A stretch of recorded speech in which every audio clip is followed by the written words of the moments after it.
Okay. Well, we'll just go in the normal group order. So let me start that out.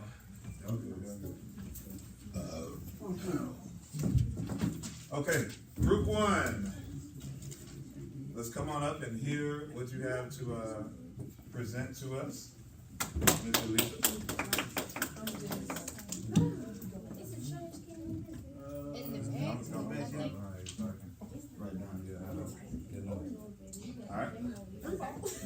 Okay, everybody, let's be respectful of our presenter with group one. Mr. Lisa, go ahead, you have the floor. Okay, I tried to write down everything that I could say, possibly try to keep it short.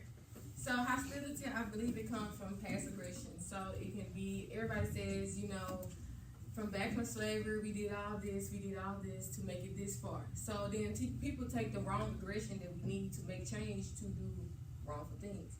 Like, so all the killing and stuff they do, all the robbing, all that, why y'all won't take the same energy and do something good? It takes as much energy to do that, so why not do something positive with it?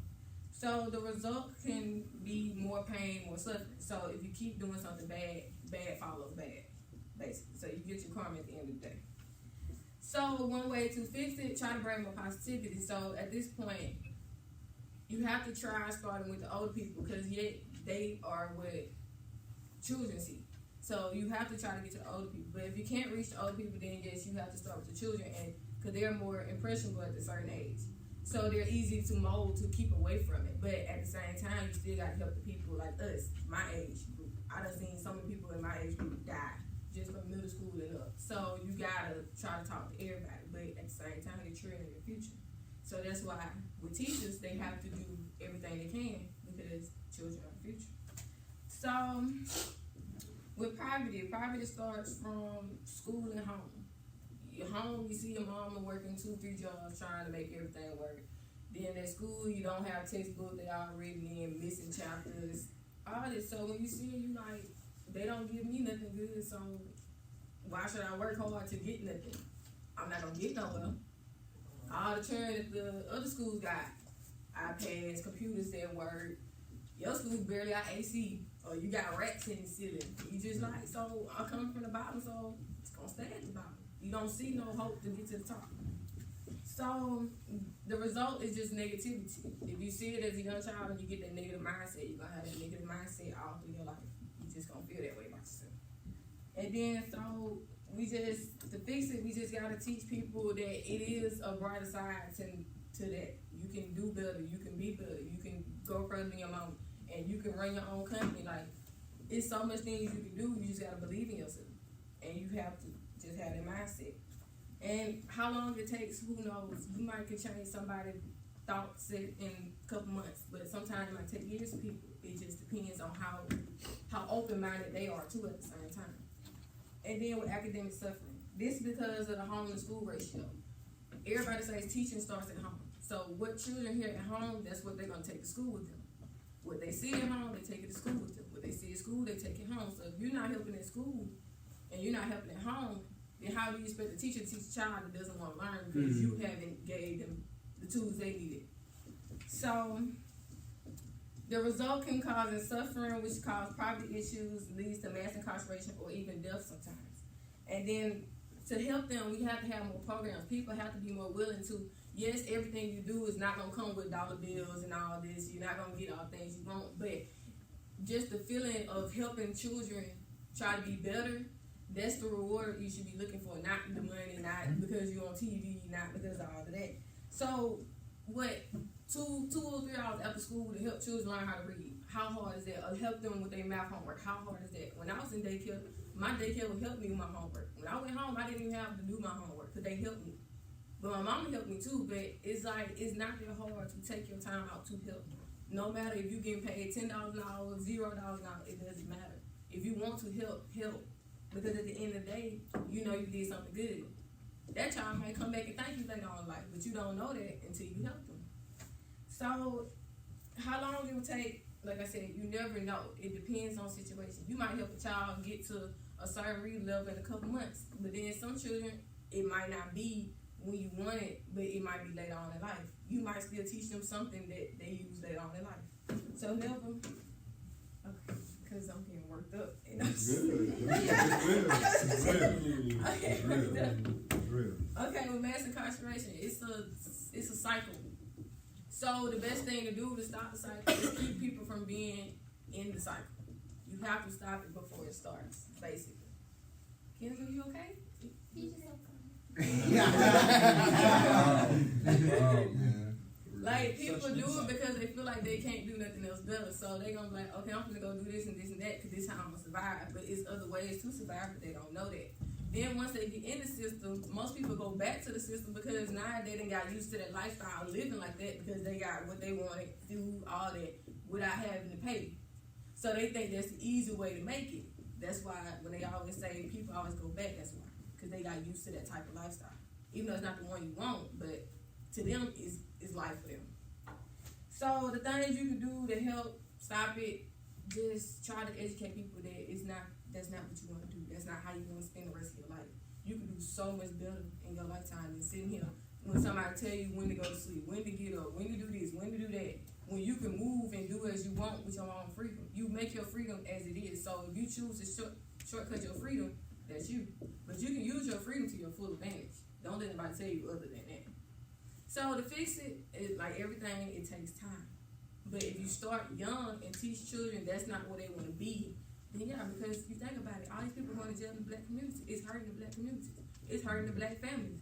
Now you losing daddies, brothers, and all that to the system. Now that's how you end up with the single mamas in private because they can't afford to take. It's all a circle of. I'm not going to take part. Thank you. It's all downhill.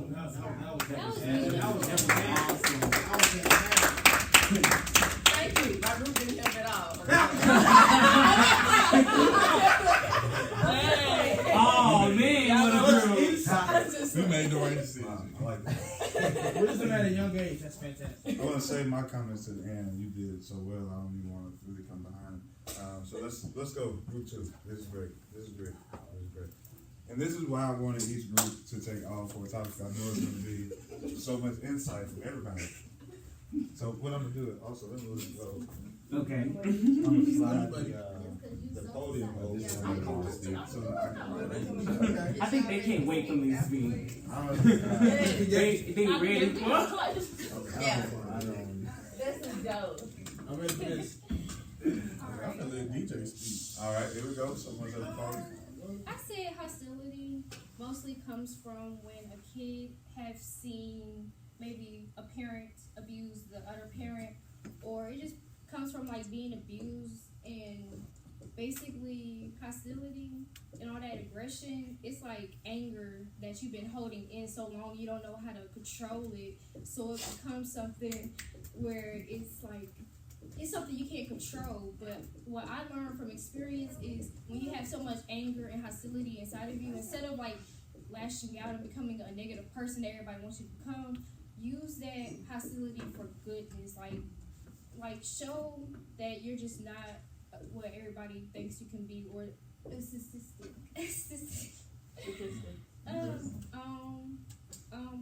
said a way to fix it would be like just going to counseling and therapy, or maybe a mentor in your life that has went through the same thing you're going through and how they overcame it, because this is overcomable. Like it's not something where you're gonna like use this as a crutch for your whole life, because that's what happens to people who like think that, you know, this something bad happened to me, so I'm just gonna like be mad at the whole entire world. That's not what we're supposed to do as people.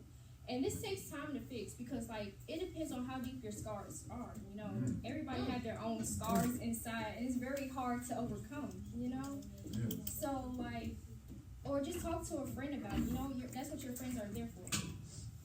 I said poverty is like it comes from like seeing your community every day, going to school and seeing that nothing's changing, or looking at your community and seeing how your neighbors are struggling, and it makes you be like, well, if this is how my life is going to be like, then I might as well not even like try to change, because you don't see change happening. So you're like, if I don't see change happening, what's the point of trying to support my community? What's the point of trying to make my community better? But that's what we have mentors for. That's what we have organizations like this for is to show that we're not alone in this. Poverty is something that we all can overcome, but you have to have the mindset to be able to do it. It's not something we can't make you do. We can't make you change your mindset of how your life is, but we can like try to help mold you into a person that can make your community a better place to live in. Because I don't know about y'all, but I'm tired of seeing Mobile looking like it's not supposed to look like this. When I first came here, it was a great place to live, but now it's like it's disintegrating, and I don't want to see that for nobody. The academic suffering. I said this is when parents don't take the time out to teach their kids how to read. They get tired of like having to deal with them. They get frustrated, so they like just brush their kid off. And most kids now, they're like so in tune into technology, watching TV, that it don't even occur to them, I need to learn how to do this because this is a life necessity.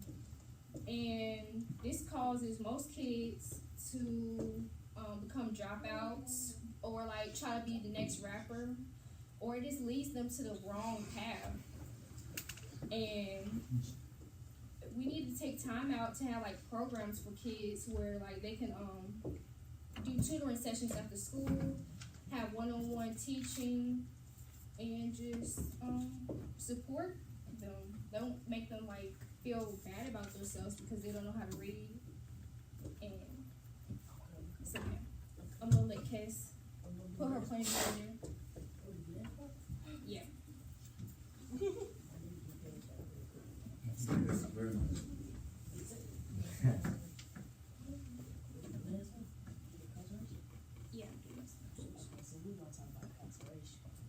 Yes, and speak so that the camera back here can hear you. We're gonna talk about incarceration. We got so many of our own people going to jail, and even though yes, we have people who do bad things, but they go to jail to learn from the decisions that they make. But when they go to jail, we shouldn't be dealing with most jails not having water, having good food for them to eat, the bad living environment. Then you have the people who are supposed to protect them, even though teach them, kill them every day. Even the people that they supposed to stay with the cell, kill them every day. It's like it's nowhere near safe for them to be there. I was writing safety, excuse me. Go ahead. I just love how the creator works, you know, when he do his thing. Go ahead. And it's just like, yes, they do wrong. And then when they get out, when they are getting out of jail, the people like the officers stuff, they're so quick to tell them, oh, you're gonna be back. You're gonna be back. So they're stuck with that mindset that, you know what, I'm gonna be back in anyway. You know what, I'm not gonna try to get a job. I'm not gonna try to do this. I'm just gonna do this so I can go back to jail. Because that's gonna become home for them anyway. That's all I gotta say.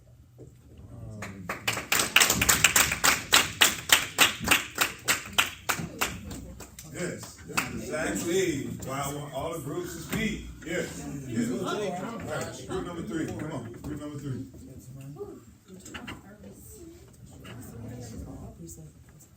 What? On this group, so y'all probably have to write very small. Okay, so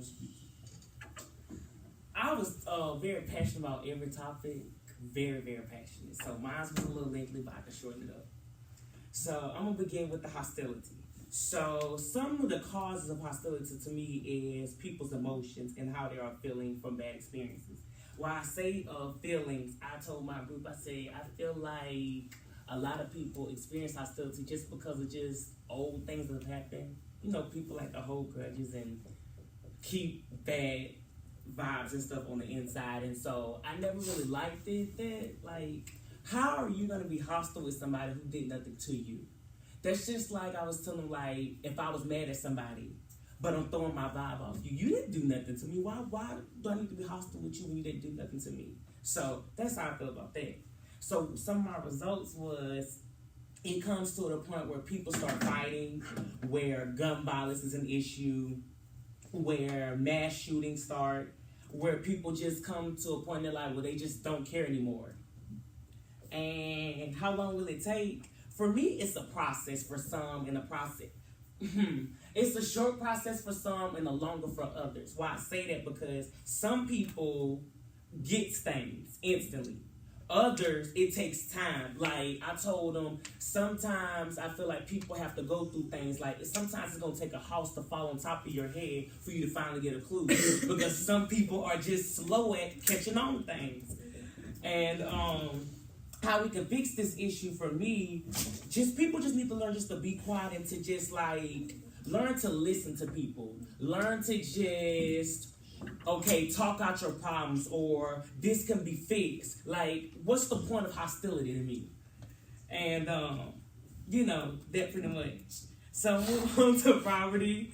For me, poverty it can cause people to want to give up on life. This is why I said that. People go through different experiences and stages in life. Some people are homeless. Some people have nowhere to stay. Some people are out in the streets. Some people are even living in homes and still alone. And I said that to say, like, I said that to say, like, people who struggling, to me, don't use their resources. Like, as an example, my partner gave me a good example. Like, this girl who's in this homeless shelter had, I think, $9,000. So this woman who's in the homeless shelter, who had like rent money to like get you like a start. She had money, like start money. But you know what she did with it? She bought a phone. She bought a phone with the money she had. The money that she could have went out the homeless shelter and did something with and started her life with, she bought a phone. What is that going to do for you? But you're still in the same place you are. Stuff like that. And so one of our results, that's pretty much what I just said, that people need to get their priorities in order. People are all out of whack with their priorities.